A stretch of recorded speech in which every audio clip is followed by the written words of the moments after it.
Alright, welcome back to the channel. This was going to be a video basically doing a little quick recap of the Saints-Rams game where they got shut out 34-0 and doing a projected 53-man roster considering we're basically a week away from that initial 53-man roster setup. But from the combination of a trade and a late signing that had been some sort of updates that I did to a last second of my edits for that video, and the fact another team decided to get some news on a Monday morning, I figured why not go into another New Orleans team instead. You see the title of the video. You know who it is. It's the Wave!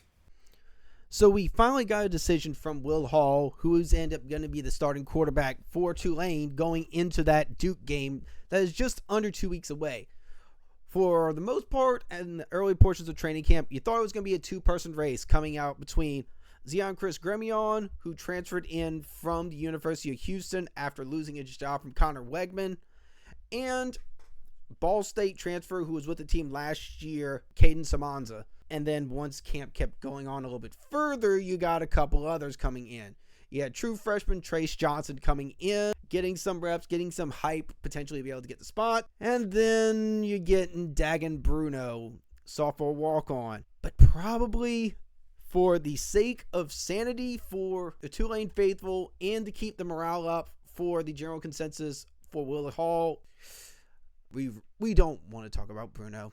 It will happen. We don't talk about Bruno! In all realistic scenario, that really was a two-person race. When it all being said and done, they went with the former Madison Prep, former Louisiana starting quarterback for a year and a half, and the one who had half a season experience with the University of Houston in a Power 4 conference. Now, this isn't saying that a lot of his experience was that well off. He wasn't a very proficient passer for most of his time as a starter. Even in his half season that he did start, his highest passing total was 191 in a game that they lost 27-3. And if you go with his other seasons with Lafayette and with Houston, his most efficient time was being at Lafayette, completing 66% of his passes for 1,200 yards, 11 touchdowns, 5 picks before he transfers over. Even in that half season with Houston, after the starter gets hurt, he really only gets 64%, 4 touchdowns, 8 picks. They bring in Connor Wegman. He really doesn't get much of a chance except for just landing up time whenever the game is completely out of reach. But you do see in a bit of his time stretches, especially in extended starting time, he is a very explosive runner at times and can get a good bit of rushing upside to be a dual threat quarterback. In a similar way to Retzlaff did last season, where he led the team in both passing yards and rushing yards, having over 3,000 yards passing and over 1,000 yards rushing, there's a very good chance that if Chriss-Gremillion keeps the job through the entire season, he's going to do the same thing. Maybe not getting that high-end total of passing yards all the way up to 3,000, because he hasn't even thrown for 3,000 through his 4 years in college. It may be closer to 2,000 to maybe even 2,500 if he has a really strong season as a fifth-year senior.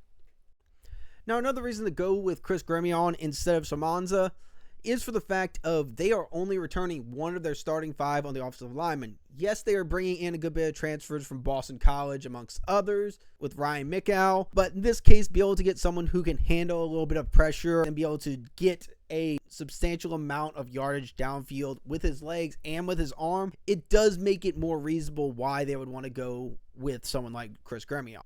Now, we are kind of aware between Will Hall and Russ Callaway, they're going to try to be a run-heavy for the fact that, yes, they bring back their running back rusher in Jamari McClure. They bring in Jalen Lucas from Florida State, and they bring in Johnny Daniels. Jalen Lucas is very likely going to be one that's more going to be a Darren Sproles type. Lucas being a little undersized at 5'8", but he is a very strong receiving back, be able to work in between the tackles, be able to slit through, and get into the second level pretty easily. Johnny Daniels, after having a very strong rookie season, getting over 500 yards rushing with Mississippi State, really fell in the backfield wherever Fluff Bothfield ended up transferring over. Only had 9 rushes for the entire season last year, so transfers over to Tulane. And that doesn't even include Maurice Turner, who had 86 yards against Northwestern in the opening game of the season, only to have 41 yards for the rest of the season combined. So is he really going to be that involved? All this position battle coming up anyway.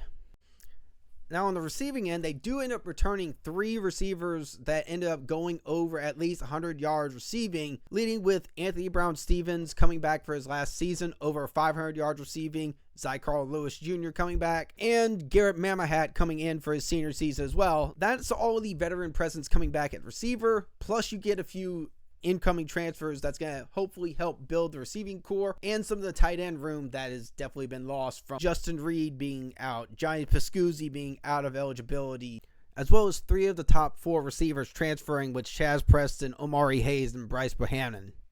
You're bringing Destin Hill out of Florida State and LSU, really not able to get too much playing time whenever he was at LSU, only getting a couple catches. Then you end up having Gabe Daniels coming in from Syracuse. You have Dawson Johnson, tight end, coming in from Old Dominion. You have Vance Bolliard coming in from the University of Duke. Duke and Tulane seem to have a bunch of transfers coming back and forth between each other. And in this case, you still have Ty Thompson coming back as another tight end option. Hopefully he ends up staying healthy and be able to play any portion of the season. But that is a smorgasbord of targets between incoming transfers coming in and people with experience that are coming back that are those experienced veterans. So there is a plethora of options that Chriss-Gremillion is going to be able to end up going through the pass game and in the running game to be able to make this a fairly explosive offense, if not very explosive. But considering we're just about a week and a half away from the start of the regular season, we already know the biggest concern of this entire team is going to be how that offensive line is going to end up be able to form with only one returning starter back, and how Chris is going to be able to develop under Will Hall, under Russ Callaway, and hopefully get a more explosive offense than what he was back in his Houston days. But thank y'all for watching. More content, more on with the New Orleans Saints is going to be coming really shortly, if not within the next day, trying to just comment on the 53-man roster potentially and how that second preseason game went. But for now, this is more Tulane content, and we're going to get a little bit more of a preview of that Tulane-Duke game once we get into next week's process, and just any little bit of keys to the game to be able to look for. But thank y'all for watching. More content coming soon. I'll see you in the next video.